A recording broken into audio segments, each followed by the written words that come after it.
Vou mostrar para você aqui uma questão que caiu recente, uma questão recente da FGV, sobre essa questão aí do emprego do adjetivo. A frase é o seguinte: o passageiro enjoado dirigiu-se ao banheiro da aeronave. O examinador queria saber se essa frase ela é ambígua. O que vocês acham? O passageiro enjoado dirigiu-se ao banheiro da aeronave. Vocês acham que essa frase ela é ambígua, ela é polissêmica? O que é poli? Vários, sema, sentido. Polissemia é a capacidade que uma palavra tem de assumir diversos significados. Por exemplo, manga. Quando eu digo manga, manga de camisa. É um sentido. Eu comprei manga, fruta. Eu manguei dele. Então, se ele vive mangando de mim, ele manga de mim. Manga é o presente do indicativo do verbo mangar. Portanto, manga é uma palavra polissêmica. Nós temos várias conjunções em língua portuguesa que são extremamente polissêmicas. Para vocês terem uma ideia, existe um livro no mercado que chama-se As 27 Funções do Que. Então, o que é uma palavra extremamente polissêmica. O se, o como, enfim, vários. Mas eu quero falar especificamente desse caso aqui. O passageiro enjoado dirigiu-se ao banheiro da aeronave. Vocês acham que essa frase ela é ambígua? Ou seja, esse camarada, ele é enjoado ou ele está enjoado? Porque tem gente que é enjoado, sabia? Tem gente que está no DNA dele o enjoo. Há pessoas que são eventualmente enjoadas.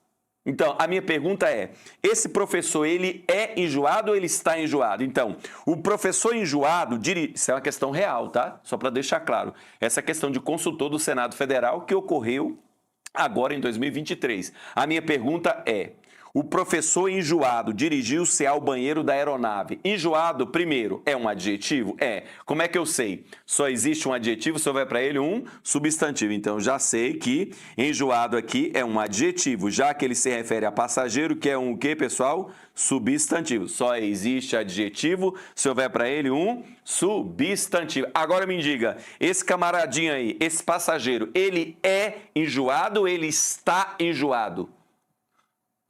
Se ele for enjoado, não tem recuperação. Há pessoas que nascem assim. Ele nasce enjoado e morre enjoado e não há recuperação para ele. Mas há pessoas que não.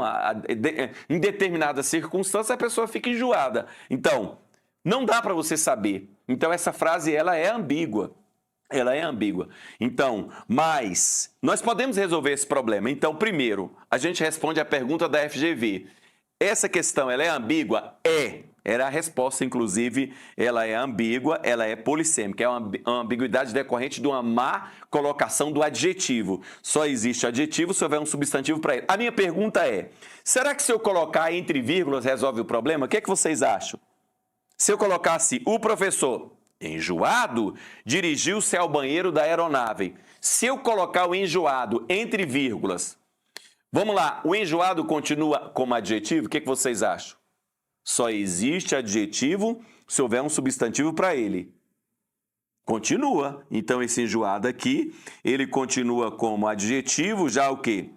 Já que só existe um adjetivo, se houver para ele um quê, pessoal?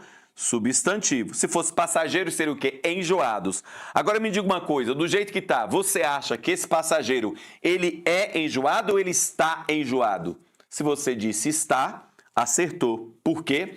Porque quando você coloca entre vírgulas, esse adjetivo continua como adjetivo, tá?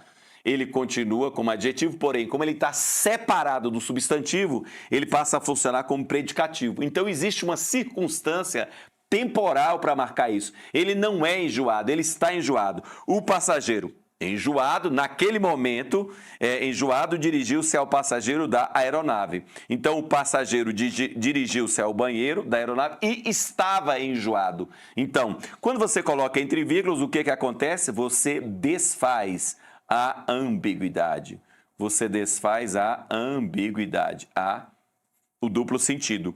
Esse adjetivo continua como adjetivo, só que agora ele passa a ser predicativo e ele tem um valor explicativo. Me diga uma coisa, o estado dele aqui é transitório ou é permanente? O estado desse passageiro é transitório. Naquele momento, ele ele estava enjoado. Então, o passageiro dirigiu-se ao banheiro e estava enjoado. Se eu colocar assim, enjoado, o banheiro, vírgula, enjoado, vírgula, o passageiro dirigiu-se ao banheiro da aeronave. Pessoal, enjoado continua como adjetivo, já que se refere ao substantivo, e ele continua funcionando como predicativo. Nesse caso aqui, nós temos também a indicação de estado transitório. Em outras palavras, se você modificar o lugar do adjetivo enjoado, você resolve o problema da ambiguidade. Para saber isso, você precisa fazer o curso comigo, curso completo de português para a FGV aí do zero ao topo. Vamos mais um pouco? Preposição com valor gramatical e preposição com valor nocional. Mais uma questão agora de 2023, para você ver que isso não saiu do foco da FGV.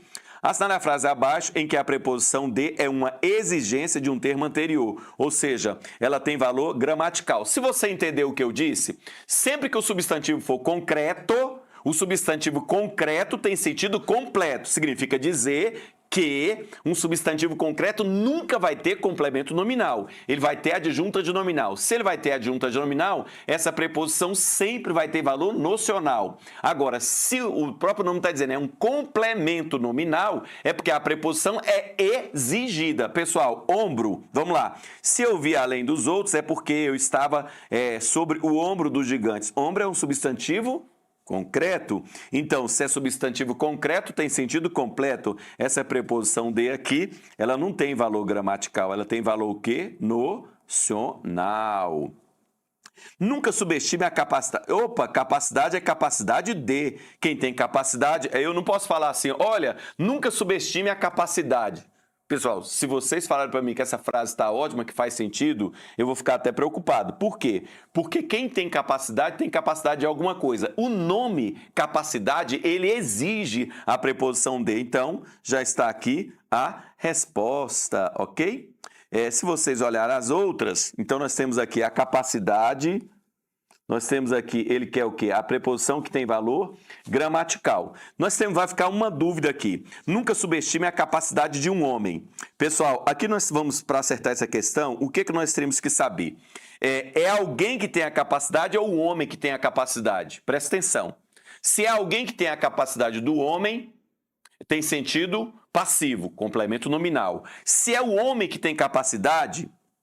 ou seja, se essa expressão tem sentido ativo, é porque ela funciona como adjunta adnominal. Se ela funciona como adjunta adnominal, é porque essa preposição tem valor o quê? Nocional. Então, você tem que ter essa informação para acertar essa questão. Na outra questão, que é a letra C, não aceite carona de homens estranhos. E lembre-se de que quem se lembra, o que tem? Se lembra de alguma coisa. O verbo lembrar-se, esquecer e recordar são verbos pronominais e exige a preposição de.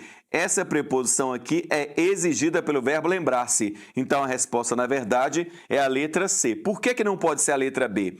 Porque, pessoal, há uma dificuldade aqui em saber se isso é complemento nominal ou se é adjunta de nominal. Se é alguém que tem a capacidade de homem, sentido passivo, complemento nominal, e a preposição de vai ter valor gramatical. Se é o homem que tem capacidade, adjunta de nominal e a preposição vai ter valor o quê? Nocional. Olha aonde temos que ir para você acertar uma questão dessa, entenderam? Então a resposta é a letra C. Isso continua no foco da FGV.